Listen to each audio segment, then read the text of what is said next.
রাধে রাধে, হরে কৃষ্ণ। তো আজকে অনেক দিন পর স্বামীনারায়ণ মন্দির যাচ্ছি দর্শন করতে। তো আমার সাথে আপনারাও চলুন, দর্শন করবেন।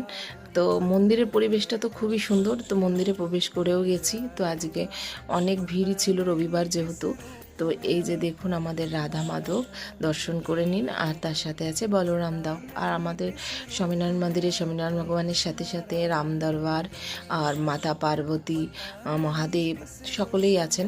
তো খুব সুন্দর দর্শন, মনটা শান্ত হয়ে যায় আর এত ভালো লাগে না, কি বলবো।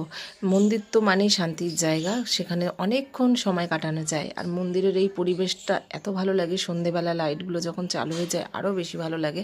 প্রচুর লোক আসে দর্শন করতে। আর এইখানে যেহেতু বসার জায়গা আছে, গরমকালে এমনি অনেক ভক্তরা দর্শন করার পর অনেকটা সময় এই মন্দিরে কাটায়। তো একটু পরেই সন্ধ্যা আরতি শুরু হয়ে গেছিলো। তো আমি একটু দর্শন করিয়ে দিলাম। আর মন্দিরের পরিবেশটা দেখুন, মন্দিরটা কত সুন্দর, মন্দিরের ধ্বজা।